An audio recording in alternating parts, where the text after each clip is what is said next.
नमस्ते and welcome to समाचार first. मैं हूं ओजस्वी चौहान और आज मैं अपना एक नया शो आप सभी के साथ लॉन्च करने जा रही हूं, जिसका नाम है जान है तो जहान है। इस शो के जरिए हम हेल्थ हैबिट्स और हेल्थ से जुड़ी कॉम्प्लिकेटेड चीज़ों को आम भाषा में समझने की कोशिश करेंगे। हम हर संडे एक नए हेल्थ एक्सपर्ट के साथ समाचार फर्स्ट पर आपके डाउट्स को क्लियर करने की कोशिश करेंगे। आमतौर पर हम हमारे डाउट्स को लेकर गूगल पर जाते हैं या फिर खुद ही अपने डॉक्टर बनने की कोशिश करते हैं। इस शो के कॉन्सेप्ट से हम आपकी उस प्रॉब्लम को सॉल्व करना चाहते हैं। जान है तो जहान है के पहले एपिसोड में हमारे गेस्ट हैं फोर्टिस हॉस्पिटल में अपनी सर्विस देने वाले जाने माने cardiologist doctor Atit A Gawalkar. Welcome to the show doctor Atit. Thank you. Sir, as a cardiologist ऐसी क्या चीज़ है जो आप कभी नहीं करेंगे? दैट्स माई फर्स्ट क्वेश्चन कि ऐसी कौन सी चीज़ है जो तो आप कभी करेंगे ही नहीं, something that you will never touch for your heart health. सबसे पहले थैंक यू ओजस्वी जी ये मौका देने के लिए। ऐसे एक मीडिया की तरफ से एक हेल्थ अवेयरनेस का एक मौका बना देने के लिए मेरे लिए काफ़ी रेलेवेंट क्वेश्चंस आपने सबसे पहले जो पूछा है कि पर्सनली मेरे लाइफ में अगर एक सिंगल चीज़ जो मैं कभी नहीं करना चाहूँगा वो रहेगा कि मैं कभी स्मोकिंग नहीं करूँगा। तो अभी पहले समझते हैं कि ये क्यों जो मैं बोल रहा हूँ क्यों बोल रहा हूँ। राइट। तो देखो, स्मोकिंग का प्रॉब्लम हम समझते हैं सबसे पहले, जो धूम्रपान करते हैं उसका प्रॉब्लम हम समझते हैं। अगर आप देखा जाए तो दुनिया में 10% के लोग स्मोकिंग करते हैं जो धूम्रपान करते हैं। राइट। पुरुषों में ये 20% तक चले जाता है और औरतों में 1 से 2% तक की रहती है। मतलब ये बहुत बड़ी नंबर है, बहुत मात्रा में लोग स्मोकिंग करते हैं। इतना सारा आज के ज़माने में भी इतना सारा इन्फॉर्मेशन रहने के बाद भी इतना ये फैला हुआ है एक स्मोकिंग नाम की चीज़। कारण ये है कि अगर आप देखोगे तो जो मौत होते हैं दुनिया में तो सबसे इम्पोर्टेंट जो कॉज है मौत की वो होती है हार्ट की बीमारियाँ।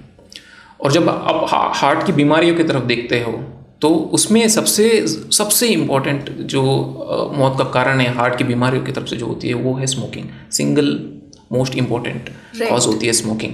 तो इससे आपको एक आइडिया मिल जाता है कि ये कितना बड़ा एक प्रॉब्लम है दुनिया में और हमारे समाज में।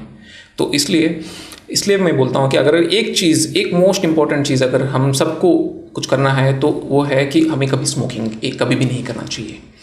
ये इसलिए भी इम्पॉर्टेंट है, आपको समझनी पड़ेगी। स्मोकिंग एक ऐसी चीज़ है, यूनिकली एक ऐसी चीज़ है कि आप या हम में से कोई भी एक स्मोक करेगा वो सिर्फ हमें ही नहीं है, वो हमारे आसपास वालों को भी इफेक्ट करता है। आपने भी सुना होगा सेकंड हैंड स्मोकिंग के बारे में सुना होगा। वो बीमारी सिर्फ passive smoking, absolutely second hand smoking और पैसिव स्मोकिंग ये सबको पता है। इसलिए इम्पोर्टेंट है क्योंकि जो बीमारियाँ एक जो स्मोक करने वाले जो धूम्रपान करने वाले बंदे को आ सकता है, हार्ट का हो गया या ब्रेन के हो गए, किडनी के हो गए या बहुत सारे बीमारी जो भी और कैंसर जो आ सकती है, ये सब चीज़ें जो एक मासूम सा बंदा जो स्मोकिंग नहीं करता है उसको भी आ सकता है सेकेंड हैंड स्मोकिंग से। तो ये इतना महत्वपूर्ण एक ये है। सो स्मोकिंग एक ऐसी चीज़ है जो आप कभी नहीं करेंगे अपनी हार्ट हेल्थ के लिए। बिल्कुल। सर, ये स्मोकिंग आई थिंक यूथ में बहुत रैम्पेंट है और हमारा यूथ सबसे ज़्यादा इसकी चपेट में है। मेरा सेकंड क्वेश्चन भी थोड़ा उन्हीं से रिलेटेड है। जैसे यूथ आजकल फिजिकल फिटनेस को लेकर बहुत अवेयर है, बहुत ज़्यादा लोग जिम जाते हैं और ये सारी चीज़ें। ऐसे बहुत से केसेस हुए हैं जहाँ पर ट्रेडमिल पे रनिंग करते हुए, जॉग करते हुए लोगों को लाइक हार्ट अटैक आ गए, हार्ट फेलियर्स और ये सारी चीज़ें। So is it linked, has their मतलब कोई ऐसी स्टडी हुई है कि ये दोनों चीज़ें आपस में लिंक्ड हैं या कुछ ओवर एक्सरसाइजिंग से कुछ ऐसा? जैसे कि आपने शुरुआत में बताया, जब आपने इंट्रोड्यूस किया इस प्रोग्राम के बारे में, आपने ये चीज़ बोला कि हम यहाँ पे वो चीज़ सीखने आए हुए हैं, वो चीज़ों के बारे में इंफॉर्मेशन लेने के लिए आए हुए हैं जो चीज़ हमें गूगल से उन सब चीज़ों से नहीं मिल सकता। हाँ। एक करेक्ट आंसर हमें नहीं मिल सकता है। तो इसको थोड़ा सा हम अगर नाजुकी से देखते हैं तो इसका जवाब आपको मिल जाएगा जो भी प्रश्न आपने पूछा। तो क्या होता है कि आपको एक चीज़ समझनी पड़ेगी, जो सेहत नाम की जो चीज़ होती है वो बचपन से शुरू होता है ना। राइट। जब से पैदा हुआ है उस दिन से लेके आखिरी दिन तक शुरू होती है। सेहत जो बनती है, सेहत को तो मेंटेन करने के लिए और सेहत के लिए जो हमें मेहनत करनी पड़ती है वो पहले दिन से बनती है अपने लाइफ से। तो सेहत बनाने की जो डाइट है, जो फिजिकल एक्टिविटी है ना, तो अपना वज़न को चेक करना, ये सब चीज़ें जो बनती है वो पहले दिन से बनती है, किसी की लाइफ से, है ना, बचपन से शुरू होती है। तो जो लोग बचपन से अपना सेहत को थोड़े बहुत बिगाड़ा हुआ है ना, अब थोड़ा बहुत लापरवाही किया हुआ है, थोड़ा सा अपने लाइफस्टाइल को मेंटेन नहीं किया हुआ है, तो उनमें जब धीरे धीरे ये हृदय की कोई भी बीमारियां आने वाली जो चीज़ें होती है वो अकुमुलेट होते जाता है, धीरे धीरे अपने बॉडी को नुकसान पहुंचा हुआ है। ऐसे बंदे जब अचानक से कभी कोई जिम पे जाते हैं, अचानक से जो अपने लिमिट के बाहर अब कोई करने की कोशिश करता है ओवर एंथुसियाज्म की वजह से, अगर आप तो ऐसे लोगों में ये जो अचानक से जिम में मौत पाया जाता है ना, ऐसे लोगों में होती है। हाँ, नॉर्मली ऐसे होता है। बहुत कम लोगों में क्या होता है कि थोड़े बहुत लोगों को जेनेटिक बीमारियां होती है। जेनेटिक बीमारियां जो होती है, आनुवंशिक बीमारियां जो बोलते हैं, तो जेनेटिक बीमारी में क्या होता है कि उनके इसमें थोड़ा बहुत हार्ट की मांसपेशियों का बीमारी हो सकता है जो पैदाइश से आया हुआ है, या हार्ट की जो करंट की बीमारियां होती है जो पैदाइश से आई हुई है, वो कभी कभी दिखा नहीं है, कभी दिखाने की ज़रूरत नहीं पड़ा, कोई दिक्कत कभी आया नहीं है। तो ऐसे लोगों में कई बार जब भी एक्सरसाइज करते हैं या ज़्यादा स्ट्रेनस चीज़ें जब करते हैं तो कई बार उनमें ये हार्ट अटैक या कार्डियक अरेस्ट होने का या बहुत सारी चीज़ें ऐसे देखा जाता है। वो बहुत रेयरली होता है। लेकिन जो आजकल आप जो बोल रहे हो कि आजकल हमें ज़्यादा दिखाई दे रहा है यूथ में जो हो रही है, ये जो होता है अनएक्लेमेटाइज्ड जो एक्सरसाइजेस करते हैं जो पहले नहीं किया था, उनमें ऐसे होती है। इसका सोल्यूशन ये है कि बचपन से हेल्दी रहना बहुत इंपॉर्टेंट है, ज़रूरी है। बचपन से अपना फिजिकल एक्टिविटी बरकरार रखना, धीरे धीरे धीरे उसको बढ़ाना बहुत ज़रूरी है। हाँ, इन केस आप किसी दिन आप डिसाइड करते हो कि नहीं मुझे आज से एक्सरसाइज करना है, बहुत अच्छी चीज़ है, करना चाहिए, हार्ट के लिए बहुत अच्छी चीज़ है। लेकिन क्या होगा जब आप शुरू करोगे, आप अपने हिसाब से पेस एक शुरू करना पड़ेगा, तो धीरे धीरे धीरे धीरे धीरे उसको जब बढ़ाते जाओगे, है ना, तो वो ये सही तरीका होता है। जिम जाना गलत नहीं है, जिम जब जाओगे और सही तरीके से अपना एक्सरसाइजेस को प्रोग्राम करोगे, वो तरीका सही होता है। तो आई थिंक जब कोई शुरू करता है तो उन्हें एक एक्सपर्ट के साथ या गाइडेंस में किसी की शुरू करना चाहिए। किसी को भी अगर पहले से रिस्क है, घर में हार्ट अटैक की रिस्क वगैरह ज़्यादा है, किसी और की कोलेस्ट्रॉल की दिक्कतें हैं, ऐसे चीज़ें, अगर उन्होंने कभी बहुत स्मोक किया हुआ है पहले, उनको पता है कि मेरा पहले से मेरा जो हेल्थ है वो मैंने ठीक से नहीं रखा हुआ है, हाँ, कैपेसिटी जिनका लो होता है, ऐसे लोगों में जब भी शुरू करना हो तो एक बार अपना स्क्रीनिंग करा ले, है ना, बेसिक स्क्रीनिंग करा ले और एक प्रोग्राम्ड तरीके से अपना एक्सरसाइजेस वगैरह आगे प्लान करें। ओके, सो जैसे आपने बोला स्क्रीनिंग करा लें, तो that brings me to my next question.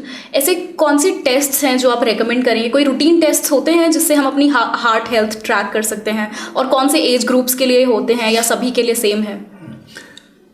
तो इसके लिए अगर हम लेके चलते हैं कि एक इंसान है जिसको पहले से कोई बीमारियां नहीं है और घर में भी किसी को खास कोई बीमारियां नहीं है, ना हार्ट की बीमारियां स्पेशली कोई है नहीं, तो दुनिया भर में गाइडलाइंस ये क्या कहते हैं कि 20 साल के बाद आप अपना बीपी चेक करना शुरू करना चाहिए। 20 साल के बाद बीपी शुरू करिए, एंड अपना कोलेस्ट्रॉल टेस्ट करा लेना चाहिए 20 साल पे नॉर्मल आ जाता है तो हर 2 या 3 साल पे रिपीट करते रहना है। उसी टाइम पे अगर डॉक्टर देखते हैं या कोई देखता है कि नहीं बीपी ज़्यादा है, प्रॉब्लम है, कोई कोलेस्ट्रॉल वाले रिपोर्ट्स में कोई प्रॉब्लम है, तो उनको थोड़ा ज़्यादा फ्रीक्वेंटली बुलाया जाता है और एडवाइस दिया जाता है। सिमिलरली आप अगर 40 साल के बाद हर एक इंसान को शुगर चेक ज़रूर करना चाहिए। अगर नॉर्मल आता है तो हर 3 साल 4 साल में रिपीट करना है।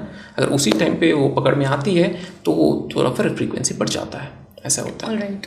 सर, बीपी की आपने बात की, तो ब्लड प्रेशर जैसे जिन लोगों को होता है वो बीपी की दवाइयाँ लेते हैं, तो कुछ लोग रेगुलर दवाइयाँ लेते हैं, उनसे कोई साइड इफ़ेक्ट्स या कुछ ऐसा होता है? जो रेगुलर दवाइयाँ जो लोग मतलब आजकल ऐसी भी कुछ दवाइयाँ हैं जो बिना प्रिस्क्रिप्शन के भी ब्लड प्रेशर की मिल जाती हैं, so do they have any side effects? हर एक दवाई, जब भी कोई भी डॉक्टर आपको कोई दवाई प्रिस्क्राइब करता है, वो 2 चीज़ें हमेशा दिमाग में सोचता है कुछ भी लिखने से पहले, कि रिस्क क्या है इस जो मैं लिख रहा हूँ और इसका बेनिफिट क्या है। ओके। दवाइयाँ तभी दिया जाता है साइंटिफिकली जब उसका बेनिफिट ज़्यादा हो कंपेयर टू रिस्क। तो हर एक दवाई का रिस्क अपना रहता ही है, लेकिन हम तब भी प्रिस्क्राइब करते हैं जिससे बेनिफिट ज़्यादा हो कंपेयर टू रिस्क। जैसे मानिए कि हम अगर किसी को बीपी की मेडिकेशन अगर शुरू करना है, तो हम देखेंगे कि बार बार 1-2 बार आता है मरीज़, उनका बहुत ज़्यादा रहता है।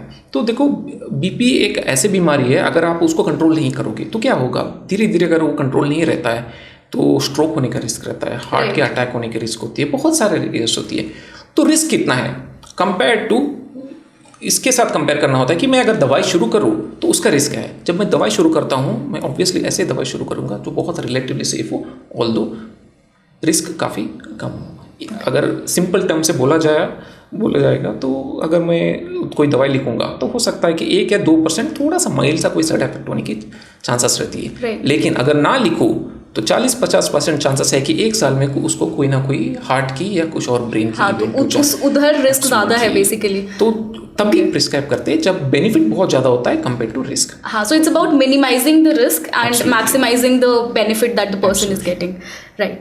Sir, my next question is, आजकल लिपिड प्रोफाइल बहुत एवरीबडी रेकमेंड्स, लोग कराते भी हैं। सो क्या लिपिड प्रोफाइल हार्ट का एक एक्चुअल पिक्चर देता है? बिकॉज कई लोग कराते हैं बट उसके बाद भी then they end up getting heart attacks. So ऐसा पार्टली बोल सकते हैं। देखो, सबको ये समझना बहुत ज़रूरी है कि ये जो हार्ट अटैक होता है या कोई भी हार्ट की कोई बीमारियाँ होता है, हाँ जी, तो उसमें कई सारे रिस्क फैक्टर, कई सारे कारणों से हो सकती है। थोड़े कारण होते हैं जो हमारे कंट्रोल में होती है, मॉडिफाइबल रिस्क फैक्टर्स बोलते हैं, जो हमारे नियंत्रण में है चीज़ें। जैसे शुगर हो गया, बीपी हो गया, बीपी ज़्यादा रहना हो गया, स्मोकिंग एक चीज़ हो गई, कोलेस्ट्रॉल एक चीज़ है जो इसमें आती है, या ओबेसिटी जो बोलते हैं, जो मोटापा बोलते हैं, वो एक हो गई है। थोड़े बहुत रिस्क होती है जो हमारे हाथ में नहीं होती, हमारे नियंत्रण में नहीं होते। उसमें सबसे इम्पोर्टेंट रहता है एज। एज के साथ जैसे बीमारियाँ तो हमारे हाथ में नहीं है। थोड़ी चीज़ें होती है जैसे जेनेटिक डिसीजेस होते हैं जो हमारे हाथ में नहीं होती है। जब हम देखते हैं कि जो हमारे हाथ में नियंत्रण कर सकते हैं, जैसे बीपी, शुगर, उनमें से एक चीज़ है कोलेस्ट्रॉल, हाइपर कोलेस्ट्रॉलिमिया जो बोलते हैं। ये कोलेस्ट्रॉल जो बढ़ती है वो वो 2 तरीके से हो सकता है। जैसे कई लोगों को जेनेटिक डिसीज़ की वजह से कोलेस्ट्रॉल बढ़ सकता है, बहुत छोटे एज से ही कोलेस्ट्रॉल बढ़ना शुरू हो जाता है। इनमें डेफिनेटली हार्ट की जो आगे जाके कोई दिक्कत आने की चांसेस काफ़ी ज़्यादा रहता है, तो उसके लिए अप्रोप्रिएटली स्क्रीन करना पड़ता है। उनमें डेफिनेटली ज़रूरी है, आपका कोलेस्ट्रॉल टेस्ट करना ज़रूरी है, और वो अगर बढ़ा हुआ ये रिफ्लेक्ट करता है, ये दिखाता है कि आगे जाके हार्ट की दिक्कत आ सकती है। थोड़े लोग ऐसे होते हैं जैसे 40-50 के हो गया, या तो कई आजकल के ज़माने में भी 30 साल में भी जो स्मोकिंग करते हैं, जो डायबिटिक डायग्नोस्ड है ऑलरेडी, ऐसे लोगों में कोलेस्ट्रॉल जो बढ़ता है वो ये रिफ्लेक्ट करता है कि हाँ, आने वाले दिनों में इनका हार्ट की कोई दिक्कत आने की चांसेस कितना है। तो स्क्रीनिंग ज़रूरी है। तो जब स्क्रीनिंग करते हैं, नॉर्मल आ गया, इसका मतलब ये नहीं कि हार्ट की कोई दिक्कत नहीं हो सकता।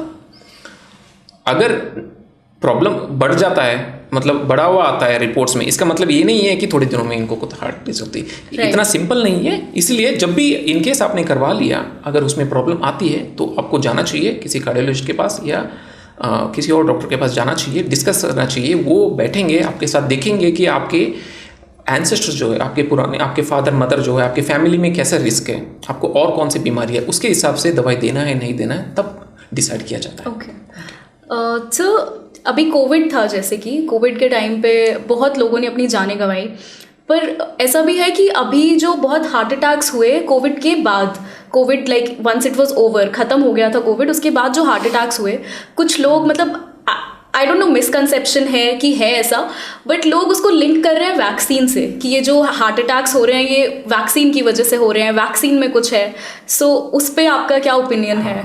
ये बड़ा इंटरेस्टिंग क्वेश्चन है, इसलिए क्योंकि आज के ज़माने में ये कोविड और कोविड वैक्सीन के बारे में मिस इन्फॉर्मेशन आपको ज़्यादा अवेलेबल है, राइट, ऑनलाइन प्लेटफॉर्म में या कहीं पे भी, या पीयर टू पीयर जब आप बात करते हैं तो मिस इन्फॉर्मेशन काफ़ी ज़्यादा है, हाँ जी, रादर देन राइट इन्फॉर्मेशन काफ़ी कम है जी। तो इसको सिंपल से अगर बोला जाता है तो ये सारे मौत, अब अगर आप देखोगे, देखो कोविड क्या करता है। कोविड जो वायरस, हमें पता ही है कि कोविड से क्या होता है। सबसे ज़्यादा तो उससे लंग्स में प्रॉब्लम होती है, फेफड़ों में प्रॉब्लम होती है, वहाँ से ऑक्सीजन की इसमें सांस लेने में दिक्कत वगैरह आता है, ये ठीक है। कोविड ऑर्गन्स को अफेक्ट करता है। जैसे हार्ट भी एक ऐसा ऑर्गन है जो कोविड से अफेक्ट हो सकता है। जैसे हार्ट अटैक आने का, हार्ट कमज़ोर होने का, बहुत सारी चीज़ें, सडनली हार्ट रुकने का, ये सब चीज़ें कोविड से भी होता है। कोविड वायरस से ही, बीमारी से हो सकता है ये सब चीज़ें। कोविड वैक्सीन जब लेते हो तो वैक्सीन बेसिकली काम कैसे करता है? वैक्सीन क्या करता है, जब वैक्सीन कोविड इन्फेक्शन होने से नहीं रोकता है। वैक्सीन क्या करता है कि जब अगर कोविड का इन्फेक्शन हो गया आपको, तो उससे जो प्रॉब्लम आती है वो काफ़ी सीवियर होने से वो बचाता है, रादर देन कि इन्फेक्शन नहीं बचाती है ना। अगर किसी को निमोनिया हो गया तो निमोनिया जो सीवियर होना था वो नहीं होगा अगर कोविड वैक्सीन किसी ने लिया हुआ है। तो इन्फेक्शन तो आएगा लेकिन बीमारियाँ थोड़ा सा कम होता है।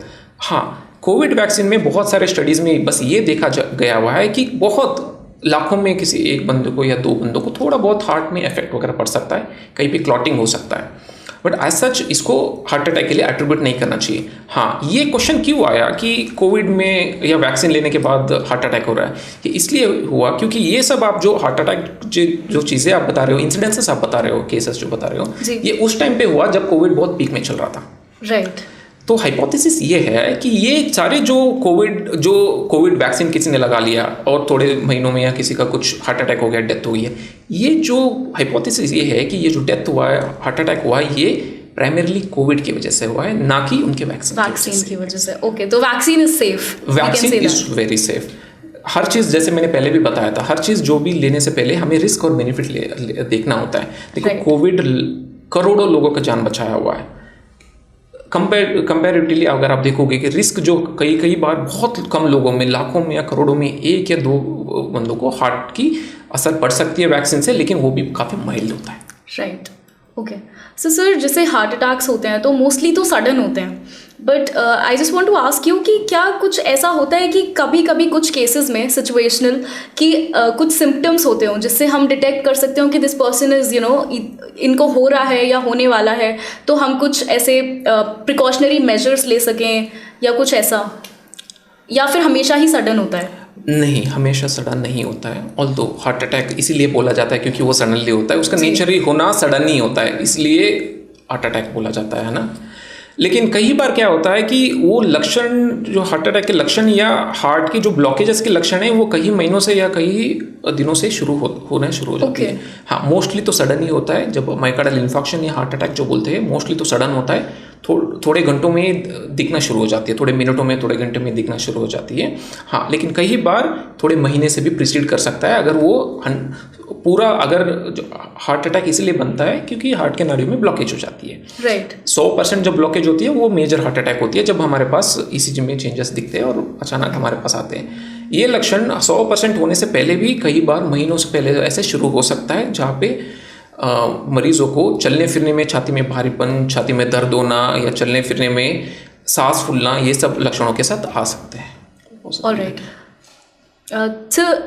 तो हमने बहुत बात की है सारे क्वेश्चंस के बारे में, डाउट्स के बारे में जो लोगों के होते हैं नॉर्मली, लेकिन मेरा एक और सवाल है आपसे कि हार्ट हेल्थ इम्पॉर्टेंट कितनी है? क्योंकि ये जो सवाल है ना, ये बहुत कम लोगों के होते हैं। बहुत सारी पॉपुलेशन तो हार्ट हेल्थ को इग्नोर ही किए जा रही है। सीरियसली तभी लेते हैं जब कुछ प्रॉब्लम होनी शुरू हो जाती है, शुगर डिटेक्ट हो जाए, बीपी डिटेक्ट हो जाए। पहले से हम कुछ प्रिकॉशनरी चीज़ें कर सकते हैं जो, वो आप प्लीज़ हमारे व्यूअर्स को बताइए। हार्ट हेल्थ क्यों इम्पोर्टेंट है ना? तो सबसे पहले अगर देखा जाए, मैंने शुरुआत में ही बता दिया था आपको कि जो दुनिया भर में जो मौत होते हैं उसमें 30% मौत जो होती है वो हार्ट की बीमारियों की वजह से होता है। मतलब मोस्ट इम्पोर्टेंट फैक्टर है। अगर सिंगल मोस्ट इम्पोर्टेंट अगर कोई कॉज है मौत होने की इस दुनिया में, वो है हार्ट अटैक। और सबसे ज़्यादा है 30%, तो बहुत बड़ा नंबर है, बहुत बड़ा नंबर होता है। उसके बाद नेक्स्ट आता है 16-17% कैंसर का। मतलब इतना डिफरेंस है। पहले जो महामारी हार्ट अटैक, एब्सोल्युटली, तो बहुत बड़ा है। 30% ऑफ द डेथ बहुत बड़ी चीज़ होती है, अगर आप समझ रहे हो, हार्ट की वजह से होती है। हार्ट हेल्थ क्यों इम्पोर्टेंट है? हमें पता है कि इतना मौत करता है अगर नेग्लेक्ट किया जाता है, तो इस दुनिया में इम्पोर्टेंट क्यों है? एक मैं एग्जांपल आपको देना चाहता हूँ कि अगर आपने भी देखा होगा कि हम सब इतना डरे हुए रोड ट्रैफिक एक्सीडेंट के लिए वगैरह, कितना डरते हैं हम कि हम सीट बेल्ट पहनते हैं, धीरे से गाड़ी चलाते हैं, इधर दोनों तरफ देख के हम सड़क पार करते हैं। क्यों? क्योंकि हमें पता है जब वहाँ पे कुछ होता है, इम्पैक्ट स्ट्रेट अवे उसी टाइम पे होती है। राइट। एब्सोल्युटली, है ना? आप Right. मानते हो इस चीज़ को, है ना? Exactly. कि डरते हैं कि अगर कुछ हो गया वहाँ पे दिख जाता है आपको कि यहीं पे इफेक्ट उसका पड़ जाता है, यहीं पे दर्द होना शुरू हो जाते हैं, यहीं पे जान जाने की चांसेस भी होती है। कॉन्सिक्वेंसेस सडन है, इमीडिएट। इम्पैक्ट जो है, कॉन्सिक्वेंसेस है, वो सडनली जी। इमीडिएट है। हार्ट हेल्थ का ऐसा नहीं है, वही प्रॉब्लम सबसे बड़ी प्रॉब्लम है। मैंने आपको बताया था हार्ट की जो बीमारियां होती है वो शुरू और उसका जो सीड होती है वो बहुत बचपन से शुरू होती है। वो धीरे धीरे धीरे धीरे धीरे धीरे धीरे धीरे वो आपको एक्युमुलेट होता जाता है और एक दिन आपको कोई हार्ट डिसीज में या हार्ट अटैक के रूप में वो आ जाती है। ओके। हम इन सब चीज़ों के बारे में जानते हैं ऑलरेडी, हम सब जानते हैं। आज के दुनिया में जो इन्फॉर्मेशन का जो एज है इसमें सब लोग ये सब जानते हैं कि ये इंपॉर्टेंट है, लेकिन नेग्लेक्ट क्यों होता है? कई कारणों से। अगर आप देखोगे, अगर हम में से भी किसी ने या आपने भी देखा होगा कई लोगों को कि डाइट में कंट्रोल करना शुरू कर देते हैं। राइट। एक दिन कर दिया, 2 दिन कर दिया, तीसरे दिन क्यों? दोस्त बैठते हैं साथ में और क्या बोलते हैं, आज एक दिन खा लेना, कुछ नहीं होगा, क्या होगा? राइट। एब्सोल्युटली। स्मोकिंग छोड़ देते, जो कर रहे वो एक दिन फ्रेंड आके बोलेगा कि नहीं पी ले, कुछ नहीं होगा, एक स्मोकिंग से क्या होगा। ये एक एक चीज़ जो इसको, क्योंकि इमीडिएट इफेक्ट नहीं है हार्ट हेल्थ का, इमीडिएटली आपको वहाँ पे इफेक्ट दिखता नहीं है, इस कारण क्या होता है वो निगलेक्ट किया जाता है। Right. कोई भी जिम जाता है या हेल्थ एक्सरसाइज करना शुरू कर देता है, एक दिन करता है, 2 दिन करता है, तीसरे दिन मोटिवेशन चला जाता है। राइट। आप समझ रहे हो? ये ऑल्दो सबको पता है कि बहुत इंपॉर्टेंट है हार्ट हेल्थ, लेकिन उसका इफेक्ट इमीडिएट ना होने की वजह से क्या होता है, उसको धीरे धीरे धीरे नेग्लेक्ट किया जाता है और मोटिवेशन काफ़ी कम रह जाती है। Right sir. सर एक क्वेश्चन, जैसे लोग डाइटिंग करते हैं, जिम जाते हैं, तो एक चीट डे होता है ना? There is this cheat day. So अभी ये क्वेश्चन अभी आया मेरे दिमाग में, आपने जो ये बात कही इससे, कि पूरे हफ्ते हम अपनी डाइट को कंट्रोल करते हैं, फिर एक दिन जो चीट डे होता है उस दिन हम बहुत कुछ खा लेते हैं, ऑयली भी खा लेते हैं, सब कुछ खा लेते हैं जो पूरे हफ्ते नहीं खा रहे होते। So is that okay? वो ठीक है ऐसे एक दिन करना, या फिर उसके भी कुछ ग्रेव कॉन्सिक्वेंसेज हो सकते हैं? लोग इन्वेस्टमेंट करते हैं, जैसे पैसे बनाने के लिए, ज़िंदगी भर के लिए, अपने बच्चों के लिए, या पैसे बनाना, इकट्ठा करना शुरू करते हैं, हर दिन थोड़ा थोड़ा पैसे जमा करते हैं। अगर आप बोलोगे कि हफ्ते एंड में मैं वो पैसे सब कुछ मैं खर्च कर लूँगा, तो 10 साल के बाद वो पैसे रहेंगे आपके साथ? Of course not. एब्सोल्युटली, वो आपका आंसर है कि ये है कि इसमें मोटिवेशन काफ़ी इंपॉर्टेंट है। कंसिस्टेंटली आपको हेल्थ मल्टीपल एस्पेक्ट से, जैसे एक्सरसाइजेस हो गया, डाइट हो गया, स्लीप हो गया, आपके स्ट्रेस हो गए, आपके वेट, ये सब चीज़ें आपको हर दिन चेक करके उसको उसी लिमिट में रहना बहुत ज़रूरी है। बहुत लंबा एंड देन कंसिस्टेंटली रहना चाहिए।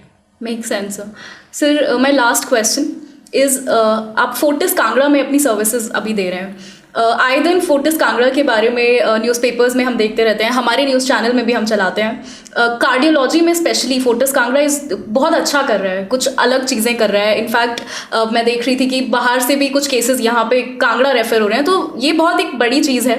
आप मुझे प्लीज़ हमारे व्यूअर्स को ये बताइए कि फोर्टिस कांगड़ा क्या अलग कर रहा है कार्डियोलॉजी में, और कैसे अपनी सर्विसेज आप लोगों को दे रहे हैं।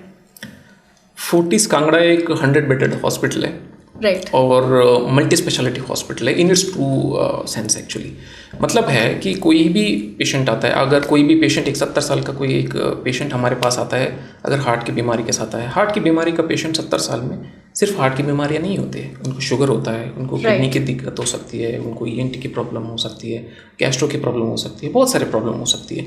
जब कोई एक मरीज़ फोर्टिस हॉस्पिटल कांगड़ा में आता है, OPD में अगर समझ ले स्टेबल पेशेंट आ जाता है, तो वहाँ पे सारे स्पेशलिटीज़ हमारे यहाँ पे अवेलेबल है। उसी एक ही दिन में उसको जो रिक्वायरमेंट है सभी स्पेशलिटीज़ को देखा जाएगा, और उसी दिन सारे इन्वेस्टिगेशन भी हो जाते हैं, और उसी दिन उसका टाइम बच जाता है। एक ही दिन में अलग अलग जगह पे जाने की उसको ज़रूरत नहीं पड़ती है, एक ही जगह पे एक होलिस्टिक एक ट्रीटमेंट उनको मिल जाता है। वो बहुत यूनिक है हमारे हॉस्पिटल का, जो बहुत रेयर है आसपास के किसी भी हॉस्पिटल में, जितना मेरा नॉलेज है हिसाब से। कोई भी पेशेंट, सिमिलरली कोई भी पेशेंट हमारे यहाँ पे एडमिटेड हो, तो अगर कार्डियोलॉजी के अंडर मेरे यहाँ पे एडमिटेड है, तो मरीज़ को कोई भी किडनी की दिक्कत हो, कोई कुछ और भी दिक्कत हो, उसी सिटिंग में वहाँ पे बाकी डॉक्टर्स भी देख जाए। तो ये होता है एक multi disciplinary management of a patient, ये होता है। अब अगर हम कार्डियोलॉजी के बारे में बात करेंगे, तो जो हॉस्पिटल आसपास के जो भी कार्डियोलॉजी सर्विस देता है, हमारे पास सब कुछ भी है। हमारे यहाँ पे यूनिक क्या है, देखो, पेशेंट आना और सिर्फ एक हार्ट अटैक के लिए आना एंड देन स्टेंट डालना, सिर्फ वो इतना वहाँ पे वो उसका स्टोरी ख़त्म नहीं होता है मरीज़ का, है ना। तो अगर जैसे मैंने बताया था, हार्ट अटैक जो सडन होती है, अगर आप देखोगे तो कोई भी हार्ट अटैक के जो कोई मरीज़ आता है, दुनिया भर में सबसे अच्छे जो हॉस्पिटल्स है, और इंडिया में भी जो बड़े बड़े हॉस्पिटल्स है, हम एक बड़ा हॉस्पिटल है ऐसे बाकी जैसे बड़े हॉस्पिटल्स है जैसे बहुत सारे बड़े सिटीज़ में, तो स्टैंडर्ड ऑफ केयर वहाँ पे बहुत अच्छा होता है। स्टैंडर्ड ऑफ केयर का मतलब क्या है, जो कोई भी हार्ट अटैक का पेशेंट हमारे पास आता है, गाइडलाइन कहता है कि 90 मिनट्स के अंदर अंदर पेशेंट टेबल पे रहना चाहिए, अगर वो जो 100% नाड़ी बंद है वो खोलना चाहिए। क्यों ये इंपॉर्टेंट है, क्योंकि टाइम इज़ मसल, आपने ये सुना होगा, टाइम इज़ मसल का मतलब क्या है, जितना जल्दी हम वो बंद आर्टरी को हम खोलेंगे उतना ज़्यादा बेनिफिट पेशेंट को इमीडिएटली भी मिलेगा और ज़िंदगी भर मिलेगा। I've also heard कि इनिशियल जो ट्रीटमेंट होता है वो सबसे क्रूशियल होता है, जो शुरू के कुछ टाइम में हो जाता है। एब्सोल्युटली। इसका प्रूफ क्या है, जब भी कोई पेशेंट को हार्ट अटैक होता है, अगर आप दुनिया भर में देखोगे 10 से 15% मरीजों का पहले 1 घंटे में जान चले जाता है। It's that serious. पहले 1 घंटे में, पहले 1 घंटे में, इसका मतलब पहले 1 घंटे में पेशेंट को सब कुछ हो जाना चाहिए। हाँ, वो बहुत क्रूशियल देना चाहिए। मतलब एब्सोल्युटली। हाँ, इसीलिए बोलते हैं time is muscle. Right. Fortis hospital हमारे कांगड़ा में हमारा स्टैंडर्ड मेंटेन करते हैं कि कोई भी पेशेंट आए ST एलिवेशन MI के साथ, जो हार्ट अटैक के साथ आए, 90 मिनट के अंदर आर्टरी खोल देना चाहिए। वो स्टैंडर्ड हम एक ही हॉस्पिटल है जो पूरे इस रीजन में जो इस स्टैंडर्ड को मेंटेन करते हैं, और ये स्टैंडर्ड बाकी जगह पे भी मेंटेन किया जाता है। That is very important. ये भी छोटा बहुत भी जो डिले होता है हमारे यहाँ पे, वो इसलिए होता है क्योंकि पेशेंट के मिस इन्फॉर्मेशन की वजह से होता है। पेशेंट के जो साथ में रिलेटिव्स आते हैं, वो लोग डिसाइड करने में टाइम लगा देते हैं, है ना। उनके बहुत सारे सवाल होते हैं, वो सब चीज़ें, है ना। लेकिन वो एक समय नहीं है जहाँ पे आप सवाल और 2-3 लोगों का इधर उधर का ओपिनियन लेके जितना आप वहाँ पे टाइम गंवाओगे उतना मरीज़ को लंबे टाइम पे झेलना पड़ता है। ये है। और जो बाकी भी जो हम स्टेंटिंग वगैरह करते हैं, देखो स्टेंटिंग वगैरह हम जब भी करते हैं और बेचते हैं, पेशेंट को उसी स्टेंट के साथ पूरे ज़िंदगी रहना पड़ता है। आप कई लोग, ये भी काफ़ी कॉमन क्वेश्चन है कि स्टेंट आपने डाल तो दिया है, हाँ, कितना लाइफ है इसका, हाँ, एक्चुअली, है ना। तो 90 to 95% लोगों में पूरे ज़िंदगी भर वो स्टेंट कुछ नहीं होता है। 5 से 10% लोगों में स्टेंट फेल्यूर हो सकता है। फेल्यूर मतलब आगे जाके बंद हो सकता है कभी भी। क्यों होता है ये स्टेंट फेल्यूर, अगर आप ये क्वेश्चन पूछोगे तो स्टेंट फेल्यूर इसलिए होता है कि हम जब स्टेंट डालते हैं उस टाइम पे आप अच्छे टेक्निक यूज़ करके ऑप्टिमल रिजल्ट लाना बहुत इंपॉर्टेंट है। इनके लिए ये ऑप्टिमल रिजल्ट जो सिंपल टर्म है, इसको अचीव करने के लिए हमारे पास जो फोर्टिस हॉस्पिटल कांगड़ा में जो फैसिलिटीज़ है वो बाकी हॉस्पिटल्स में काफ़ी कम है। ये सब सिर्फ बहुत बड़े हॉस्पिटल्स में पाया जाता है, ये हमारे पास है। हम हर एक स्टेंट को IVUS नाम की एक मशीन है जिसके गाइडेंस में हम करते हैं, ताकि हम देखते हैं कि जो स्टेंट डाला है प्रॉपर साइज़ डाला है, नहीं डाला, अगर डाला है तो उसको हमने अच्छे से फुलाया हुआ है, तो ठीक साइज़ से फुलाया नहीं है। तो इनसे क्या होता है, लॉन्ग टर्म में अगर आप देखोगे 20 साल के बाद बात कर रहा हूँ, 20 साल के बाद अगर इन टेक्निक्स के साथ हम करते हैं तो 20 साल में 100 में से किसी 1 या 2 कोई स्टेंट फेलियर होता है। अगर ये टेक्निक आप यूज़ नहीं करते हो तो 20 साल के बाद 100 में से 10 लोगों को स्टेंट फेलियर होने की चांसेस होती है। ओके सर, मैंने बोला था कि लास्ट क्वेश्चन है, बट ऐसे बात करते करते I got to another question and that is a bit personal. So आप कार्डियोलॉजिस्ट हैं, आपने why did you choose cardiology? That's my question. मेरा भाई अभी ही has cleared NEET and he is going to do MBBS और he wants to do cardiology. And जब मैंने उससे पूछा कि क्यों कार्डियोलॉजिस्ट बनना है, कार्डियोलॉजी क्यों करना है, his answer was because I am heart broken so I will fix others hearts. तो मेरा क्वेश्चन आपसे है कि आपने क्यों कार्डियोलॉजी चूज की? कार्डियोलॉजी मैं जब MBBS अपने पहले साल में सेकेंड ईयर में था, मतलब कार्डियोलॉजी शुरू करने के ऑलमोस्ट 10 साल पहले, तब मुझे पता था कि मुझे कार्डियोलॉजिस्ट बनना है। ओके। फॉर वेरियस रीजन कि you were heart broken? No, okay, I was okay. उस टाइम पे ये जो सब्जेक्ट है कार्डियोलॉजी है, ये it fascinated me a lot because मुझे लगा कि it is the most logical subject most logical thing that they can ever read in the future. Okay. Yeah, it is even now. Yeah. So I was in love with cardiology from like second year of my MBBS. Great sir. So thank you so much हमसे बात करने के लिए, हमसे जुड़ने के लिए. आज समाचार फर्स्ट की ऑडियंस से आपने बहुत सारे doubts I am sure clear किए होंगे. कुछ ऐसी बातें भी बताई होंगी जो उन्होंने शायद उनके डाउट्स ना भी हों, लेकिन फिर भी बहुत इंपॉर्टेंट बातें थी. So thank you so much हमें ज्वाइन करने के लिए आज. और अगर किसी के कोई डाउट्स अभी भी रह गए हैं तो प्लीज़ कॉमेंट्स में अपने क्वेश्चंस रख दीजिए. हम डॉक्टर अतीत से अलग से पूछ के आपके क्वेश्चंस के आंसर्स ज़रूर देंगे. Thank you so much. देखते रहिए समाचार फर्स्ट, टू द पॉइंट. हृदय की गति को जो तोड़ दे, ऐसी बुरी आदतों को छोड़ दे.